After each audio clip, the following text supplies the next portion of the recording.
As we divide into our next discussion, let's learn from the big guys. Big guys, ladies and gentlemen, in our industry and how they see the future of tourism in the Philippines. What's next for us to watch out for? How key cities become a place of interest where a large number of travelers would want to keep coming back. Before anything else, I want to say that this segment is powered by LT Group and Philippine Airlines, Cebu Pacific, Yazaki Torres Manufacturing, and BPI Banco. Ladies and gentlemen, let's get the ball rolling and let's start talking. Please welcome our distinguished guests, the President of PAL Express, Mr. Robbie Vincent Ang. Let's give him a round of applause, please. President and Chief Commercial Officer of Cebu Pacific Air, Mr. Alexander Lau. Good afternoon. Thank you for joining us. Chief Executive Officer of Air Asia Philippines, Mr. Ricky Isla. Magandang hapon. Thank you so much for joining us, sir. President of Henan Group of Resorts, Mr. Alfonso Luis Chuasoy. Let's give him a round of applause too. And kilalang kilala pagdating sa tourism. Every sector knows him. Executive Director of the Philippine Hotel Owners Association and former Tourism Undersecretary, Mr. Benito, as what we love to call him, Bong Benzon. Gentlemen, please take your seats. Thank you for joining this panel and saying yes. Okay, let me begin. We have big names here. First of all, we're very honored to have all of you here. But of course, we have one more person to join us. Hindi pwedeng wala siya. He's always been supportive of Go Negosyo, but more than that, also in the tourism industry. The Philippine Chamber of Commerce and Industry Director for Tourism and Chair of Canadian Tourism and Hospitality Institute, Mr. Sammy Lim. Let's give him another round of applause. Good afternoon, Sir Sammy. Thank you so much, always for your support with Go Negosyo as well. Okay, I will begin this with who welcomes tourists. Can you guess? Sino? Airlines.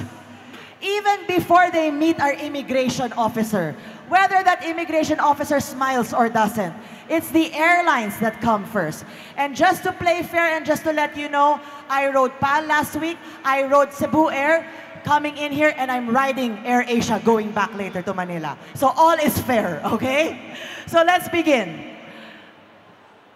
We know what happened during the pandemic, and I don't really want to tackle that already because we're all looking forward. We're all trying to look forward. Where are we right now when it comes to flights, when it comes to the airline industry? Let me start with Philippine Airlines. Hi, good morning and good afternoon. Good afternoon. I saw Captain everyone. Stanley earlier on. Captain was here. Okay, go ahead. So good afternoon, everyone, and thank you for having me. In terms of the return of travel, 2022 was quite a surprise for us. We were expecting travel to return, but not to that extent. It was a very good surprise. And right now for Philippine Airlines, we're over 90% back to our previous network, our previous capacity. In fact, for domestic, we are over 100% already in terms of flights that we previously flew.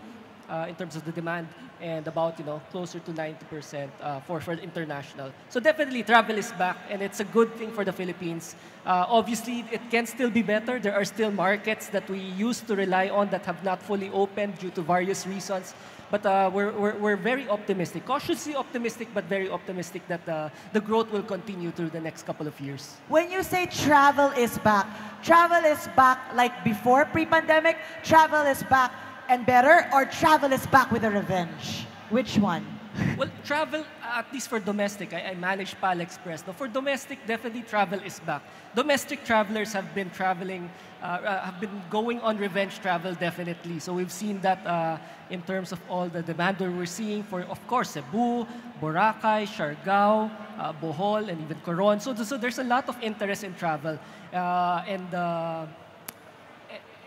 we're looking at further expanding this network and sustaining this growth in terms of the domestic travel. So we're looking, and as I mentioned, we're still looking forward to the return of some of the inbound travelers that we used to rely on for more of the domestic traffic. All right. Well, that's good to know that I wasn't lying all throughout. Travel is back. It's very back. Okay, thank you for that message. I will now move on to 5J, of course, Cebu Pacific.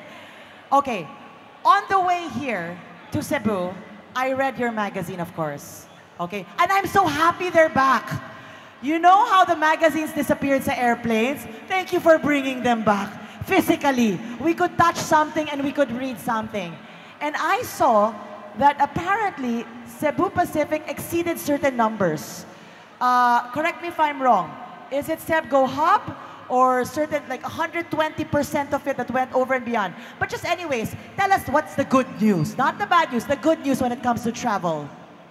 Good afternoon, everyone. So certainly we have to look beyond the pandemic already. We are already winding that down. No?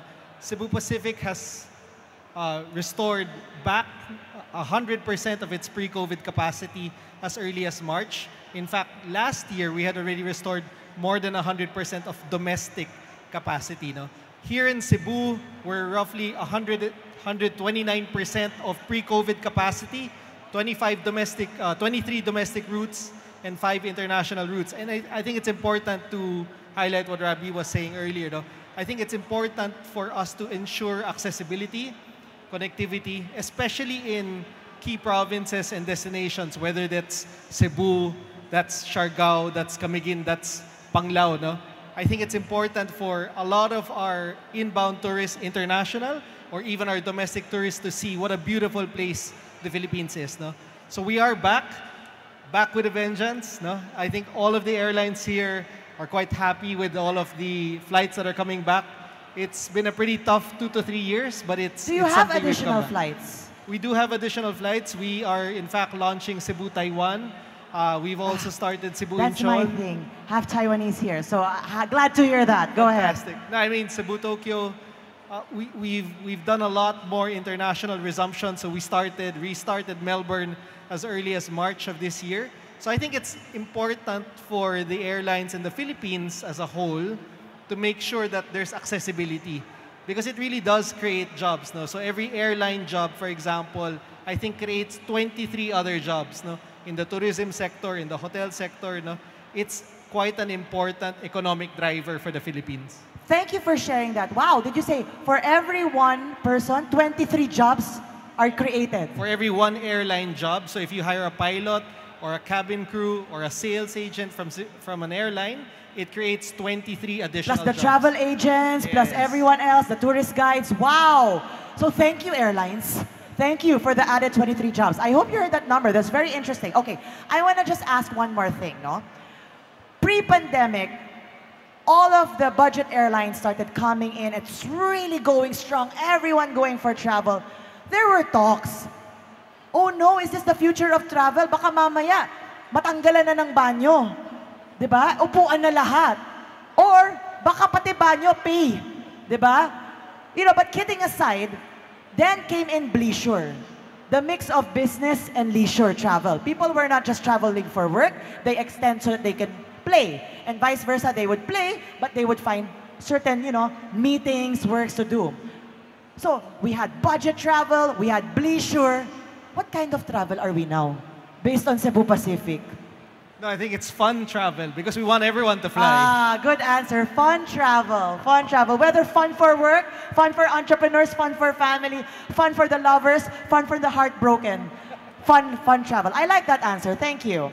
Okay. Air Asia. Hi there. Hello there. We love the energy. We want to ask something. There is something that Air Asia is doing. You know how Air Asia always pushes the limits? Please tell us about this Capital A. Okay. Capital A. It's Yep. not just flights. You're Okay. innovating again. Yes. Well, first of all, Air Asia Global now is called Capital A, which is the mother company. And Capital A just launched last year, which is a good learning during the pandemic, which is called the Air Asia Super App. Super app. Right. Okay. Now, because one of the important learnings during the pandemic is people would really like to go touch contactless or digital. So, for you to enjoy travel, which I think nowadays a huge percentage of our business is being done contactless, which is across all airlines, AirAsia Super App will provide you a complete travel lifestyle. So you book your flight, you book your hotel, you book your ride, and you can also do your shopping or pasalubong. So that's an end-to-end, and more coming soon as part of a total lifestyle package. In other words, pakyaw na. Lahat-lahat, one stop na talaga. You're right, as it will provide brand loyalty and I would say repeat purchase. And that, frankly speaking, because I just have to push harder that it is going to be the sticky or the unique selling differentiation of AirAsia, which is the Super App. Okay, I know this for a fact because I'm really into the airline industry. These are not on my scripts. I hope you didn't mind that I shared about Capital A. Thank you for answering that. But what is the future of the airline industry? I'll give it to you because you guys are pushing it further, okay, with your Super App, with Capital A, doing all of these things. What do you think is the future of the airline industry specifically? The future this year and moving forward is very bright. I think it's beyond travel, revenge travel. As my colleague Sanders said, fun is very important. But I think nowadays, we notice that there has to be a growth towards low fare or budget. Why? Because based on survey, 40 to 45% have low budget as far as travel is concerned, as far as aviation is concerned. That is between 15,000 below. So you can just imagine there will be more opportunities, there will be a bigger customer base for low fare, and more importantly, I think it will actually open more opportunities for people to travel. So the passenger base is going to grow with the stronger push of the lower fare market. Wow, that's the growth. Those are very key indicators that you're giving out and giving precise answers. Ladies and gentlemen, I just want to point out something. Only here in Go Negosyo, where you can have 3 airlines sitting next to each other, despite the brand, the competition, they're all working together to actually bring tourism back to its feet. Thank you so much. Thank you. One for all for one. Thank you very much. I like that. All for one. Natuwa kayo dun, sir, no? All for one. Thank you. Okay. 4 stars for you, just like Philippine Airlines. Okay. Now I will move on to Alfonso Luis Chuasoy. When I saw you, I thought you were your brother. I'm friends with Carl. So I was like, no, it's that older brother pala. Okay. This is a very unique story. I hope you don't mind me sharing this. For Henan Group, you guys, can you name where your properties are so the audience would know? We have 7 resorts in Boracay and 2 in Bohol. Do I need to? Yeah, all 3? so all 7? That's important for me because my question will go through that. 7 in Boracay. Do you guys remember what happened to Boracay? First, it closed down. How many months? 6 months? 6 months, yes. 6 months, it closed down. Right after that, not even right after. A year after. A year after, you're just trying to get back on your feet after the close down. Boom! Pandemic happens. 7 properties. Tell us what you did and how you're able to stand here all handsome and still smiling. What is it that Henan Group did? Well, we really had to adjust during the pandemic. Well, we closed How long was that? A total of how long? From the Boracay close down to the pandemic? Well, pandemic was 6 months. The Boracay closed down was 6 months. The pandemic lasted our close down was more or less a year. We started opening 3 resorts at the time, and we just added until we're all 7 now. We really had to downsize. We had a lot of staff that time. So it really was a struggle for us, the owners, and for our employees also to keep them all. But I would say that most of our employees from the pre-pandemic are all back with us. So it's really a welcome relief that travel is back, tourism is back. We added 500 more rooms since before the pandemic. And well, we're going to open another new resort in Bohol. Wow. before the end of the year. Mayor Boy, if you're still here. Another one in Bohol. Okay. So would you like to know the 7 resorts in? Yes, please. Feel free to mention it. Well, our first resort was, we call it before the Boracay Regency. It's now called Henan Regency. It's our first resort. We started 40 rooms way back in 1998. Then we opened the Henan Garden, then the Henan Lagoon, then Henan Prime Beach, then Henan Crystal Sands, Henan Palm Beach, opened a month before the Boracay closure. Then during the pandemic, we opened Henan Park, that's the 7th resort. And then in Bohol, we have the Henan Alona Beach. And then also during the pandemic, we opened the Henan Tawala. And before the end of the year, we're going to open the Henan Premier Coast in Alona Beach also, in Bohol. There's no stopping, but I have to admit something. Memorize ko lahat ng properties ninyo. I also do inbound travel, so I know it. Have you stayed in all? Not the new one.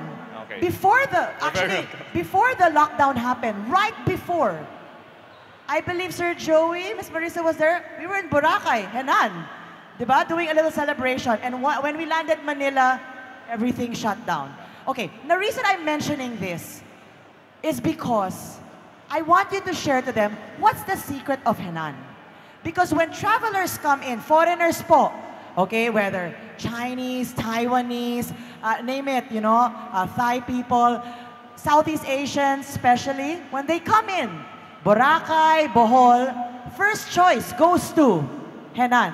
What is the secret sauce? And tell us a little bit of the story, how you guys started with this. Well, it started from the 40-room hotel. The secret is, in any business, you always have to keep your customers or our guests happy. At the end of their stay, they have to be happy. We try to make sure of that. And well, I think majority would say that they were happy. If not, we do our best to be able to apologize if there's any mistakes and try to have them back and make them happy the second time Okay, around. I'm gonna push you a little harder here. How do you make them happy? That's what I want them to hear. Certain points lang. How, because even I can't even make my husband happy all the time. So please, just pressing a little harder. When you say make them happy, is this through the cleanliness of the accommodation, affordability? Which one is it? What are the factors?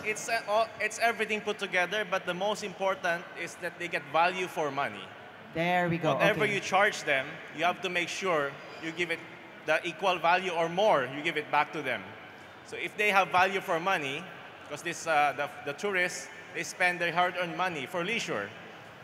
And you have to give them back value for money for them to be able to just keep on going back because they know they get their money's worth. No, for it's the accommodation, the design of the place, the cleanliness, everything, the service, the Filipino hospitality that's world-renowned. It all equates to value for money when they stay with us. Wow, I think that's well said. Value for money.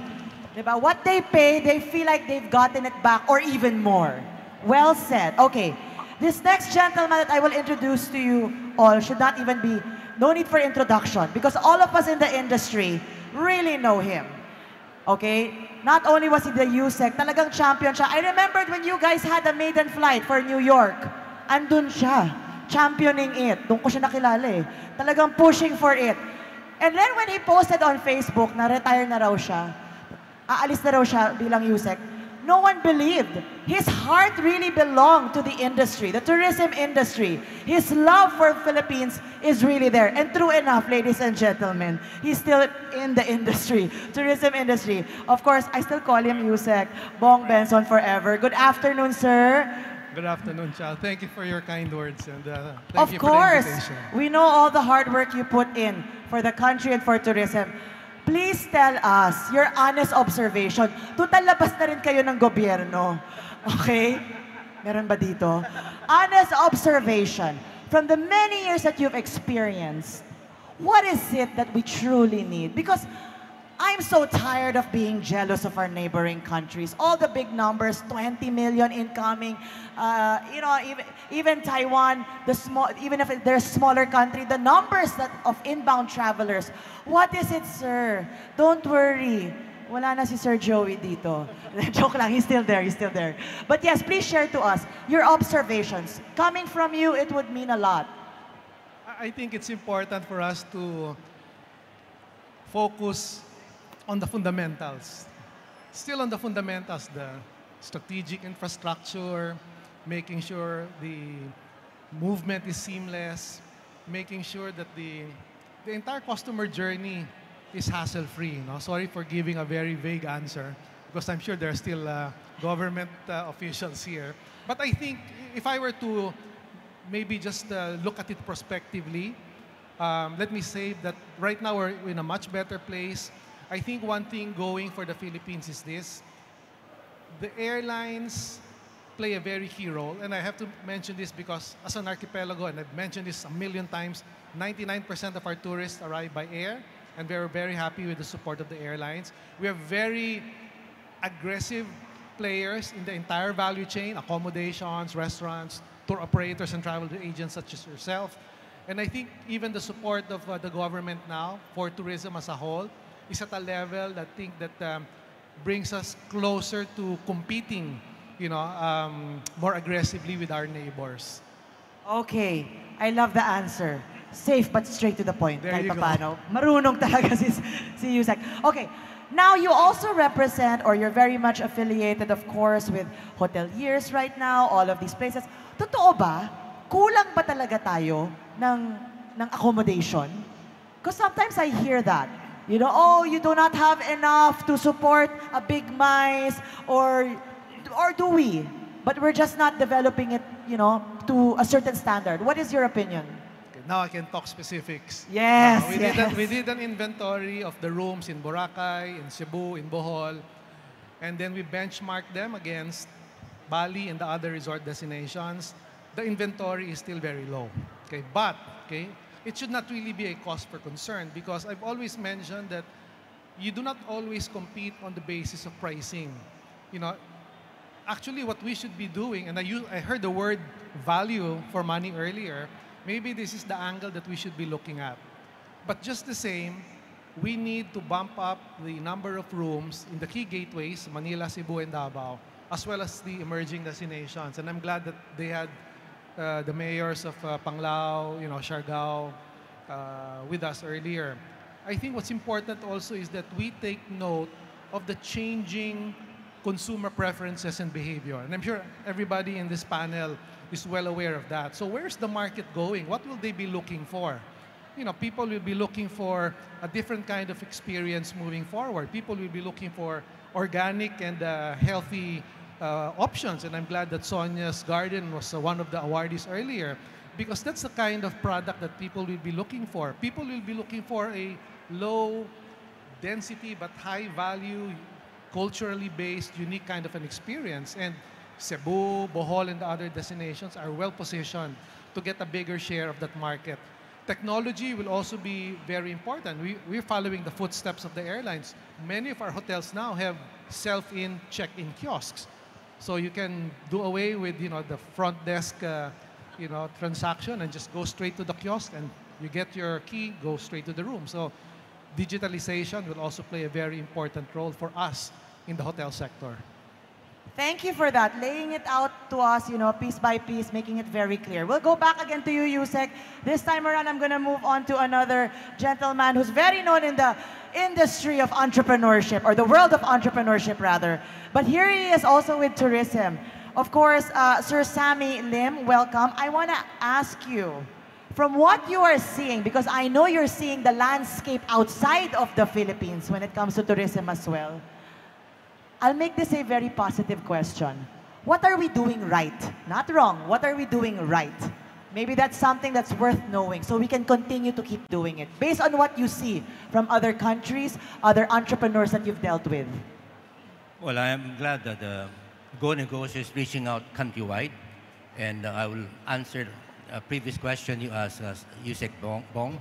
I think our local government has very good program on tourism, but what we lack is the national ambition.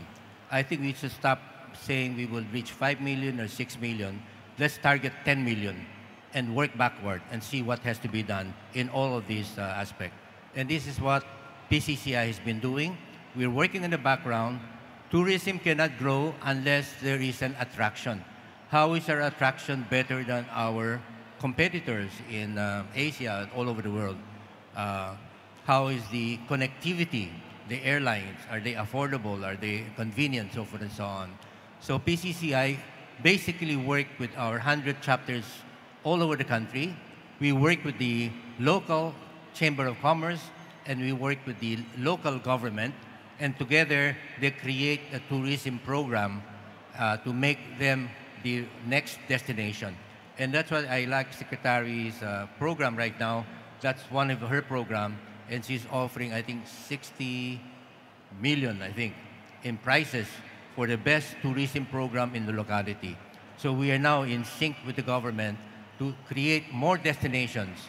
And just to give you example, in Cebu, for example, when Cebu was getting only 2 million tourists, we came and we said we will want to target 5 million tourists.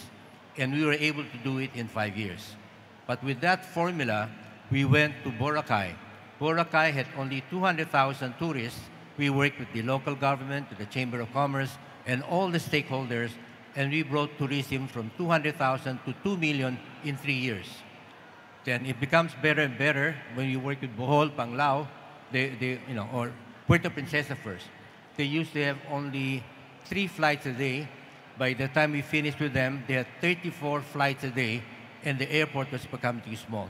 And this is the power of public and private sector leadership or programs, partnership.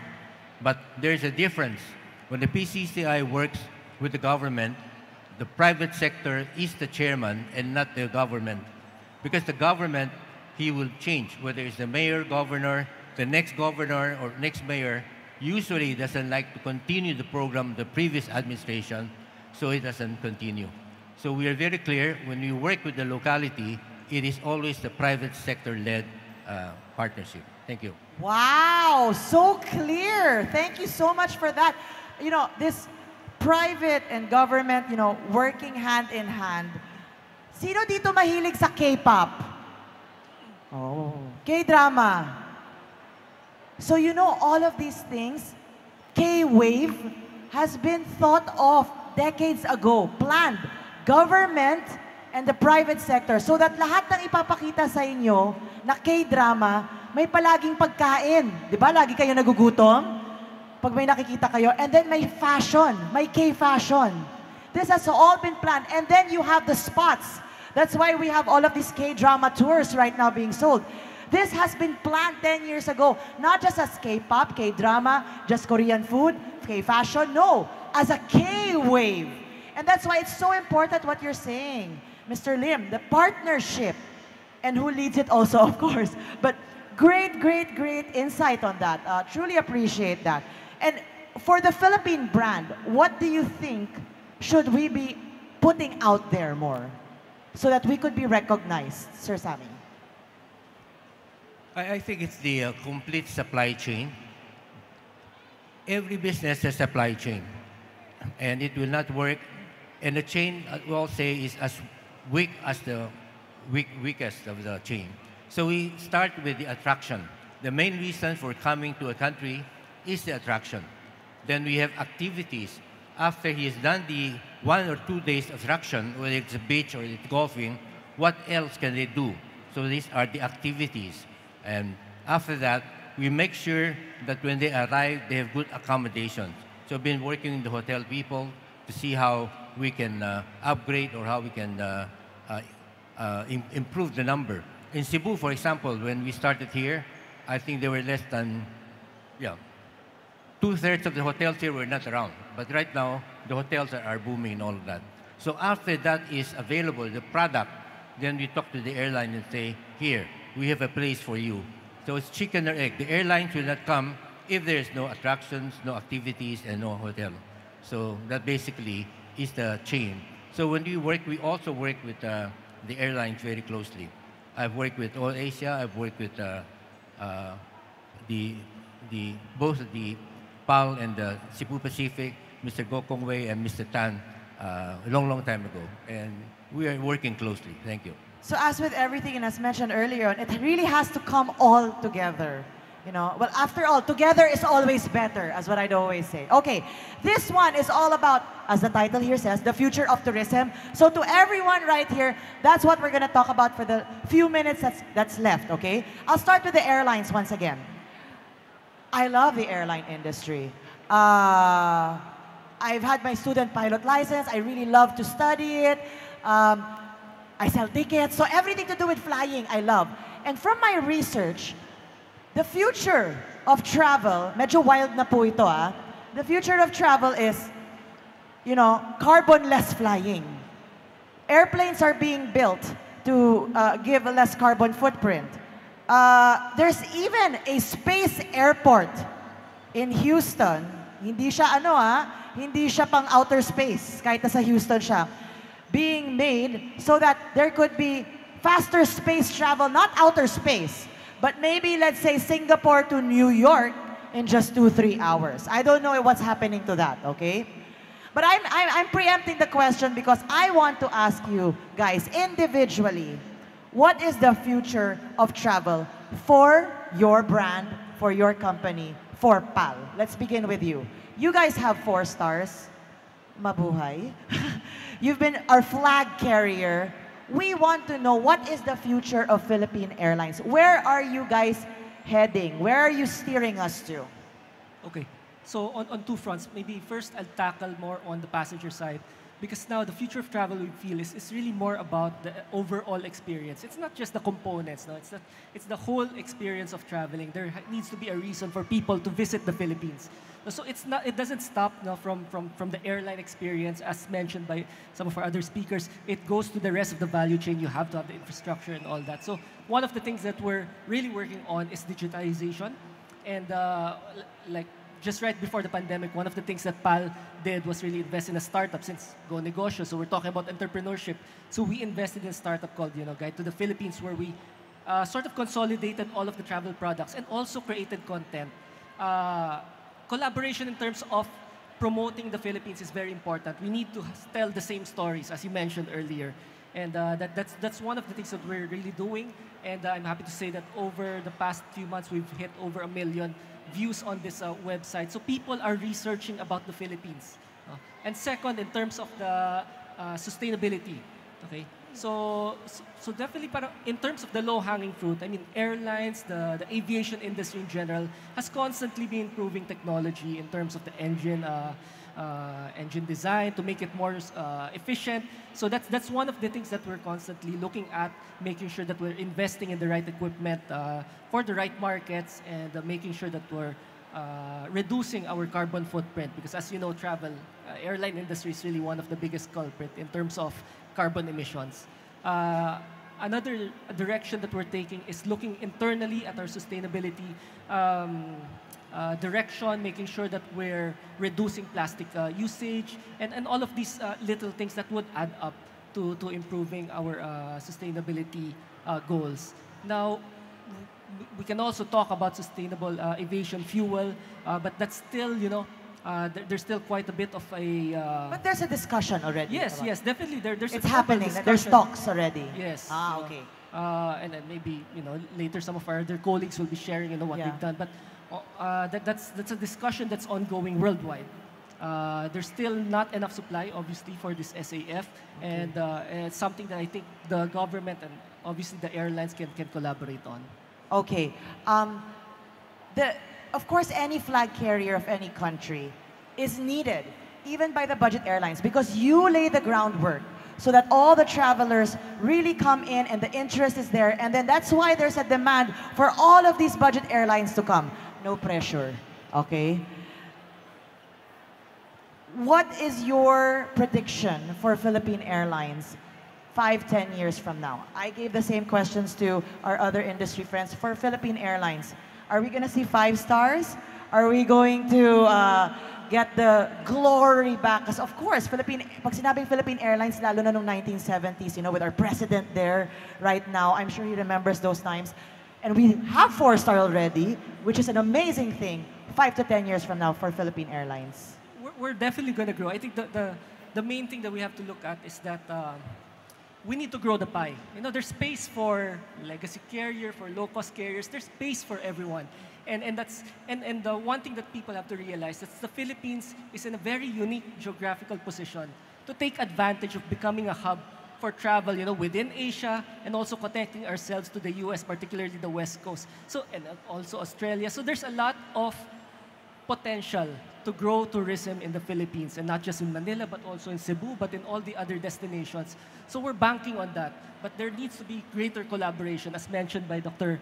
Sammy, you know, government and private sector, you know, there needs to be a collaboration. The airlines can be a catalyst, yes, to growing demand in certain destinations, but the infrastructure has to be there. So just imagine if all of the players can work together and at the same timeline to be able to develop all these destinations. And I think we have a very good shot of achieving what Secretary Frasco envisions for the Philippines.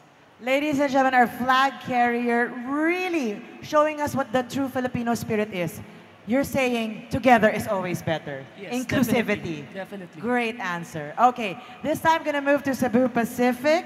Of course, the same question happens 5 to 10 years from now, but for Cebu Pacific specifically. What are you guys looking into? Where are you taking us? Where are you taking everyone? I think maybe just to jump on what Rabi was saying earlier, no? I think the growth of Cebu Pacific and all of the other airlines will be contingent on the growth of the Philippine economy. So if the Philippines succeeds, then all of the industries here will succeed. Damay-damay na. Damay-damay talaga siya. Whether it's Okay. airline or hotel, no? I mean, from a fleet perspective, we are happy to order more aircraft. We're happy to provide more accessibility. We're happy to base more aircraft.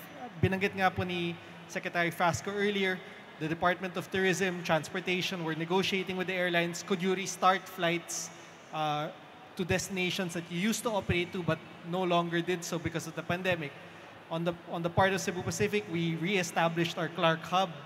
We added more aircraft here in Cebu. We increased the number of destinations. But that will not be possible without public-private partnership. No? So I mean, let's take a look at the airport situation. No?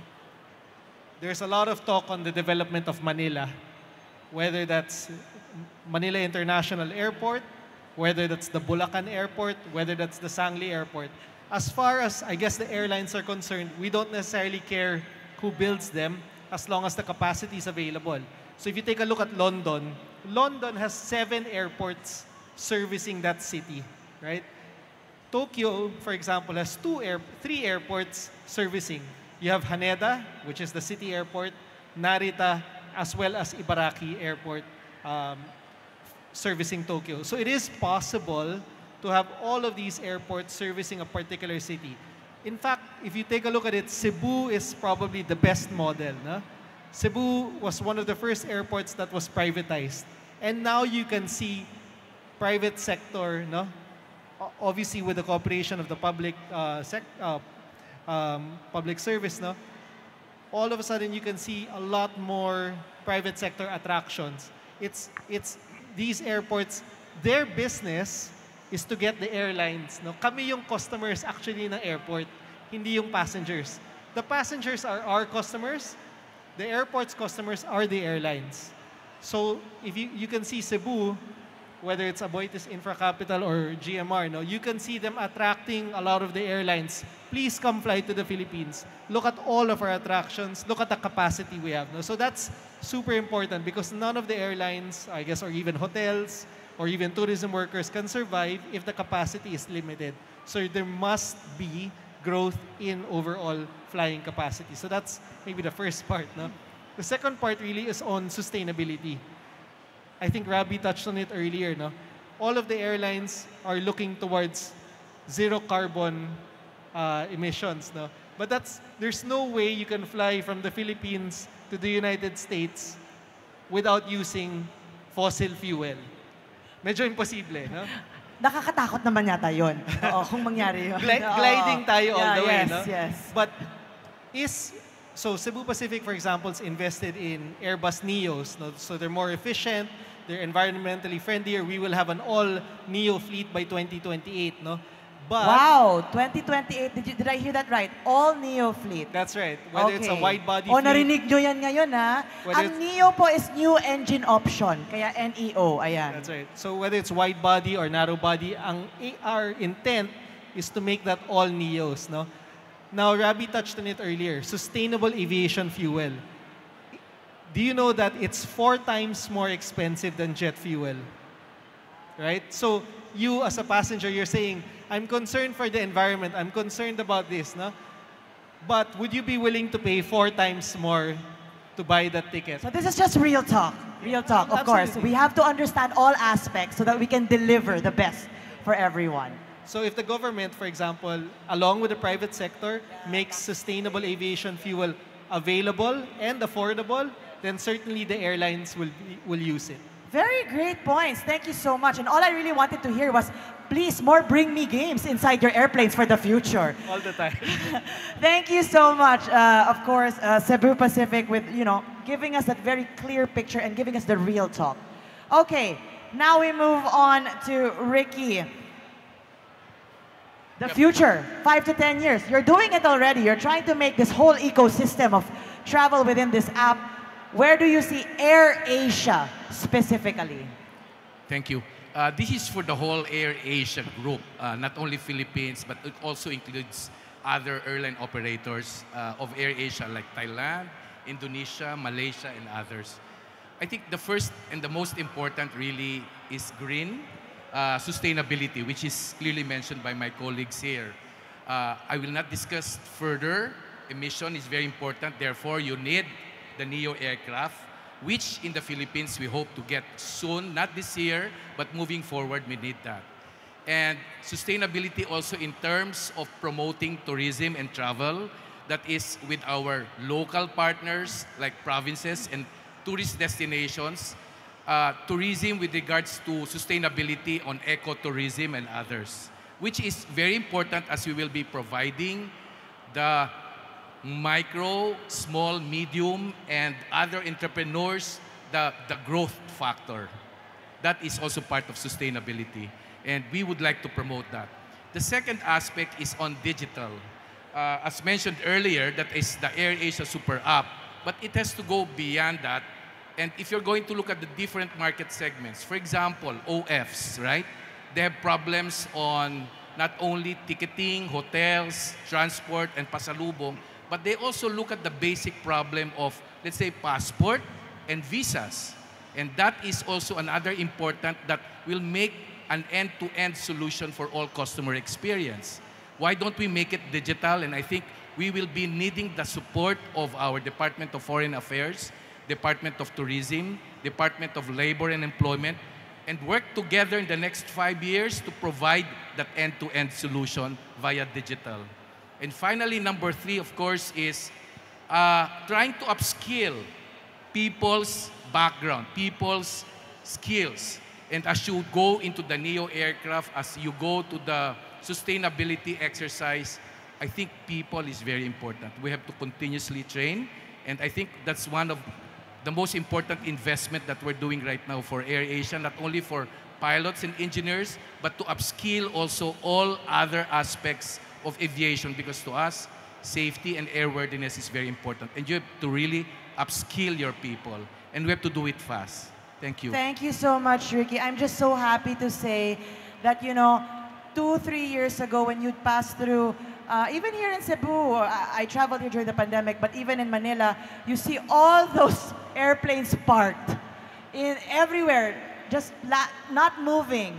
It was really tears in my eyes, but now seeing all our skies being filled with airplanes again, some of you even ordering more aircraft. So thank you so much for your resilience and for doing such a wonderful job for tourism to all our airline players over here. Let's give them a round of applause. Thank you. What's the tagline of AirAsia? Everybody can travel. Everybody can travel. Can you just imagine what happened during the pandemic? Nobody could travel. So wow, what an amazing job you guys did, that you're back on your feet and still pushing forward with that super app. Thank you so much. Okay, for you, I would like to ask you to inspire, because a lot of our awardees are still here. And there's still Gen Zs, a lot of young awardees here. What would be your message to actually pursue these travel dreams. You know, during the pandemic, a lot of people got out of the travel industry, of course, for obvious reasons, you know. And if I hear it right, people in the industry have been saying it's actually still hard to hire in this industry, to get the right talent, to skill everyone again, to train everyone again. So please give your message of hope for the future people who will actually bring forth travel tourism to its future. Well, I'm really excited for the future of travel, especially for the Philippines, because we have all the beautiful natural resources here, all the beaches. And I think even if, however the world may change, we will always go to the beach for a holiday. I don't think that will ever change. So it's really a welcome hope that we have these beaches here. So it's just up to us now to be able to develop, to be able to go to these destinations. That's why I need the three airlines to fly to the beach destinations. We need our government to make the necessary infrastructure, the airports, the roads. These guys will fly there, and I'll make sure there's a hotel with world-class accommodations there. And as we continue to expand into beach destinations, we of course have to make sure to showcase our unique Filipino hospitality. Now, the Filipino hospitality is world-renowned. We just need to develop, upskill our staff, train them, and as we go develop these destinations, it will really be sustainable because we are creating jobs, we are opening new opportunities for the local community there, and the future is really bright because we don't need to make anything. The beaches are there, the destinations are there. We just need to go there, develop infrastructure, and make sure there's a henan there. And make sure there's a henan there. I like what you said. Everyone loves going to a beach. Reminds me of what the rapper said. Alam nyo ba yung rap na yon? Don't worry, no profanity. 99 problems, but a beach ain't one. In the Philippines, diba? Not our beaches. Really beautiful. Okay, thank you for that wonderful message, and I agree with you. It's bright. Of course, Yusek Beng, Bengzon, Sir Bong, ano po ang inyong prediction? I think you of all people have seen the landscape of the Philippine tourism in all its aspects. And now that you are actually, you know, with the hotels, with these infrastructures as well being built, what is the future? Where are we headed in terms of tourism? Well, okay, I thought you were going to ask me about the hotel sector particularly because yes, that's please. the hat that I wear No, now. yun na yun. The hotel sector in particular, because you mentioned kanina digitalization. Are we in that? Are we doing it already? Yes. Are we moving there? Yes. Well, I think the first thing that I want to briefly mention is that we have a joint project with the Department of Tourism. It's reviewing the national accommodation standards. Basically, what we want to achieve is this: upgrade the facilities and services to make sure that if we go to a five-star hotel in Manila, it's going to be the same experience, five-star hotel in Cebu, same five-star experience in Singapore, Bangkok, and other major destinations. So standardization. Standardization. Nice. Okay. Also, we have a checklist, for all the critical points in the customer journey. Now, in terms of specific trends, I mentioned already earlier about digitalization, and just to cite specific examples, check-in kiosks. We also have some hotels now that allow the customers or the guests to check or to choose the specific rooms. Just like airlines, you choose the seat 12H or 12G. So, technology will allow that. The hotels are also adjusting the menu offerings because, like I said, people will go for healthier options, organic, this and that. We also realize that a lot of guests now travel with pets. So we have pet-friendly rooms.